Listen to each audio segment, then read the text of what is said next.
बाद भारत में नए लड़ाकू विमान आए हैं। ये एक भारत में आया बहुत बड़ा बदलाव है। और 34 वर्षों के बाद भारत में नई शिक्षा नीति की घोषणा की गई है। यानी भारत में आज दो बहुत बड़े बदलाव हुए हैं। इसलिए रफाल के बाद अब हम नई शिक्षा नीति की बात करेंगे। कहते हैं जब किसी देश में कोई बड़ा बदलाव करना हो तो सबसे पहले उसकी शिक्षा नीति को बदलना चाहिए, और आज इसकी शुरुआत हो गई है। भारत सरकार के मानव संसाधन विकास मंत्रालय ने आज इस नई शिक्षा नीति की घोषणा की है। इसलिए आज हम आप सबको बताएंगे कि इससे देश के तमाम छात्रों, उनके परिवार और उनके माता पिता के जीवन में अब क्या क्या बदलाव आने वाले हैं। अगर आप छात्र हैं या किसी छात्र के माता पिता हैं तो आपको ये सारी जानकारियां बहुत ध्यान से सुननी चाहिए, और अगर आप चाहें तो नोट भी कर सकते हैं। तो अब आपको बड़े बड़े बदलाव बताते हैं। अब तक भारत की स्कूली शिक्षा व्यवस्था 10+2 के फॉर्मेट पर चलती थी, लेकिन अब इसे 5+3+3+4 के फॉर्मेट में बदल दिया गया है। इसके तहत स्कूल के पहले 5 वर्षों की पढ़ाई फाउंडेशन स्टेज मानी जाएगी, यानी इस दौरान छात्रों के लिए मजबूत नींव तैयार की जाएगी। इसका करिकुलम NCERT द्वारा तैयार किया जाएगा और इसमें प्री प्राइमरी के 3 वर्ष और पहली और दूसरी कक्षा का एक वर्ष शामिल होगा, यानी प्री प्राइमरी के 3 साल और फिर पहली और दूसरी कक्षा के 2 साल। इसके तहत बच्चों को खेल कूद और अलग अलग गतिविधियों के जरिए पढ़ाई कराई जाएगी, यानी इन कक्षाओं के छात्रों के लिए किताबों का बोझ अब पहले जितना नहीं होगा। इसलिए हम कहेंगे कि जो छोटे बच्चे अब स्कूलों में जाएंगे और अपने शिक्षा की यात्रा को आरंभ करेंगे, वो बहुत किस्मत वाले होंगे। इसके बाद अगले 3 साल यानी तीसरी कक्षा से 5वीं कक्षा तक की पढ़ाई के दौरान छात्रों को भविष्य के लिए तैयार किया जाएगा। इसके तहत छात्रों का परिचय विज्ञान, गणित, कला, सामाजिक विज्ञान और ह्यूमैनिटीज जैसे विषयों से करवाया जाएगा। इसके अगले 3 साल मिडिल स्टेज माने जाएंगे और इसमें कक्षा 6 से लेकर कक्षा 8 तक के छात्र शामिल होंगे।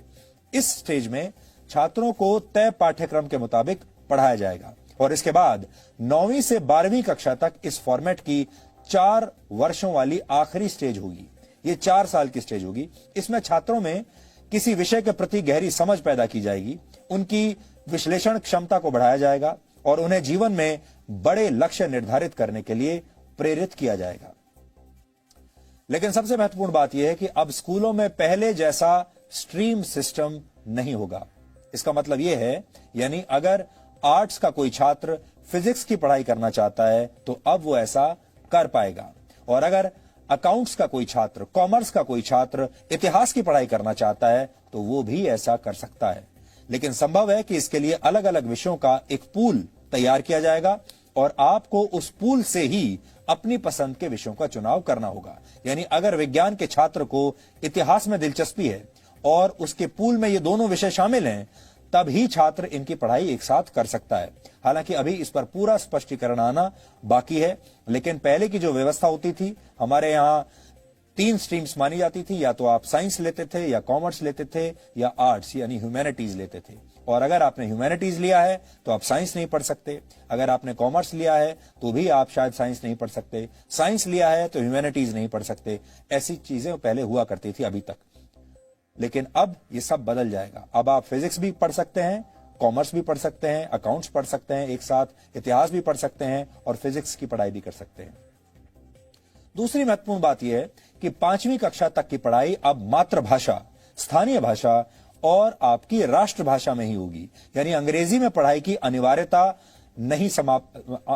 समाप्त नहीं होगी। माफ कीजिएगा, अनिवार्यता समाप्त हो जाएगी। अब अंग्रेजी में पढ़ाई की अनिवार्यता नहीं रहेगी। ये एक बहुत बड़ा बदलाव है। आप अपनी राष्ट्रभाषा में या अपनी लोकल भाषा में पढ़ाई कर पाएंगे। उदाहरण के लिए अगर आप 5वीं कक्षा तक अपने बच्चे को मराठी, संस्कृत या गुजराती भाषा में पढ़ाना चाहते हैं तो अब आप ऐसा कर पाएंगे, और अंग्रेजी सिर्फ एक विषय के तौर पर आपको पढ़ाई जाएगी। यानी स्कूलों का जबरदस्ती अंग्रेजीकरण का दौर अब समाप्त हो जाएगा।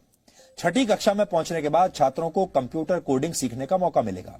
यानी अब भारत के छात्र चीन जैसे देशों की तर्ज पर छोटी उम्र में ही सॉफ्टवेयर और मोबाइल फोन एप्लीकेशंस बनाने की तकनीक सीख पाएंगे, और 6ठी कक्षा से ही छात्रों को इंटर्नशिप का भी मौका मिलेगा। यानी अगर किसी छात्र की किसी खास विषय में रुचि है और वो उसकी प्रैक्टिकल नॉलेज हासिल करना चाहता है तो वो इस विषय से जुड़ी इंटर्नशिप कहीं भी कर सकता है। उदाहरण के लिए अगर आपका बच्चा पेंटिंग करने का शौक रखता है तो वो किसी पेंटर के पास अब इंटर्नशिप के लिए जा सकता है। अगर आपके बच्चे को सॉफ्टवेयर में इंटरेस्ट है तो वो किसी सॉफ्टवेयर कंपनी में अब अपने स्कूल के दौरान ही इंटर्नशिप कर सकता है। 9वीं कक्षा से 12वीं कक्षा तक की परीक्षाएं अब सेमेस्टर के आधार पर होंगी।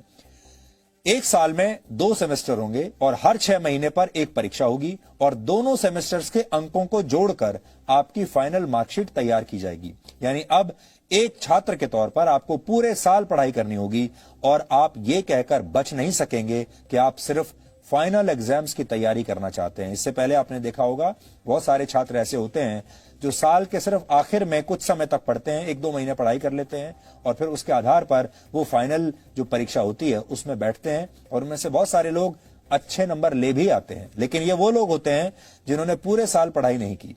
अब आपको पूरे साल पढ़ाई करनी पड़ेगी।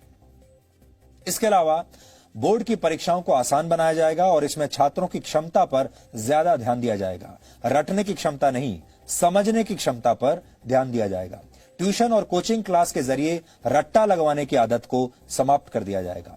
बोर्ड परीक्षा देने वाले छात्रों को अब उनकी पसंद की भाषा में परीक्षा लिखने की पूरी छूट होगी। उदाहरण के लिए अगर आप चाहें तो हिंदी या अंग्रेजी में से किसी एक भाषा में अपनी परीक्षा दे सकते हैं।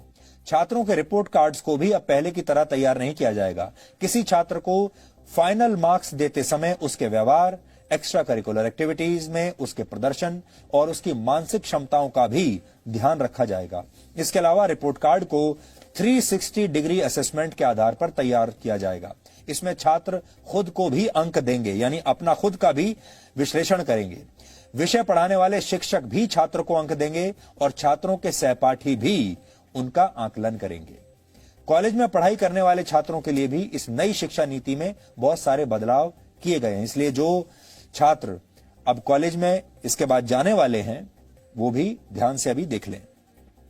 अब देश के छात्र कॉलेज में एडमिशन के लिए कॉमन एप्टीट्यूड टेस्ट दे पाएंगे। इसका अर्थ यह है कि अगर 12वीं कक्षा के बोर्ड एग्जाम्स में आपके ठीक नंबर नहीं आए हैं या आपके मार्क्स इतने नहीं आए हैं कि आपको कट ऑफ परसेंटेज के आधार पर सीधे किसी कॉलेज में एडमिशन मिल पाए, तो आप कॉमन एप्टीट्यूड टेस्ट भी दे सकते हैं और फिर इस टेस्ट में आपके प्रदर्शन को आपके 12वीं कक्षा के नंबरों के साथ जोड़ दिया जाएगा और उस आधार पर आपको आपके मनपसंद कॉलेज में एडमिशन मिल पाएगा।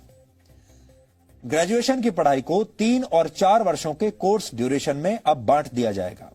पहले अगर आप कॉलेज की पढ़ाई बीच में ही छोड़ देते थे तो आपको ग्रेजुएशन की डिग्री नहीं मिलती थी। या तो आप पूरी पढ़ाई कीजिए और या बिल्कुल मत कीजिए। लेकिन नई शिक्षा नीति लागू होने के बाद अगर आप 1 साल के बाद कॉलेज छोड़ देते हैं तो आपको सर्टिफिकेट दिया जाएगा। ये आपका सर्टिफिकेट कोर्स माना जाएगा। अगर आपने कॉलेज का फर्स्ट ईयर कंप्लीट कर लिया और उसके बाद पढ़ाई छोड़ दी तो आपको सर्टिफिकेट कोर्स का सर्टिफिकेट मिलेगा। इसी तरह अगर आप सेकेंड ईयर पास करने के बाद 2 साल के बाद पढ़ाई छोड़ देते हैं तो आपको डिप्लोमा दिया जाएगा। और अगर आप थर्ड ईयर यानी 3 साल की पढ़ाई पूरी कर लेते हैं तो आपको बैचलर्स डिग्री दी जाएगी। और अगर आप 4 साल का कोर्स करके बैचलर्स डिग्री लेना चाहते हैं तो आपको रिसर्च के सर्टिफिकेट के साथ ये डिग्री मिलेगी। इससे उन छात्रों को बहुत फायदा होगा जो कॉलेज के दौरान किसी प्रोजेक्ट पर काम कर चुके हैं। 4 वर्ष के इस कोर्स में स्कूल के छात्रों की तरह कॉलेज के छात्र भी अलग अलग विषयों की पढ़ाई एक साथ कर पाएंगे। इस व्यवस्था को मल्टी एंट्री और मल्टी एग्जिट वाली व्यवस्था कहा जाता है। यानी छात्र जब जिस विषय की पढ़ाई करना चाहेंगे तो वो ऐसा कर सकेंगे और जब वो ये पढ़ाई छोड़ना भी चाहेंगे तो ये काम भी आसानी से कर सकेंगे। इसीलिए इसे मल्टी एंट्री और मल्टी एग्जिट कहा गया है।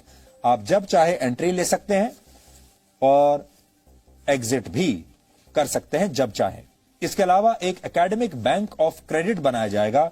इसके तहत अगर आप एक से ज्यादा कोर्स एक साथ करना चाहते हैं तो आप ऐसा कर पाएंगे और जिस कोर्स को आप जहां तक कंप्लीट करेंगे उसके अंक इस क्रेडिट बैंक में जमा हो जाएंगे और फिर जब आप फाइनल डिग्री के लिए कोई कोर्स करेंगे तो उस क्रेडिट को इसमें जोड़ दिया जाएगा। ये पूरी व्यवस्था पूरी तरह से डिजिटल होगी, ऑनलाइन होगी।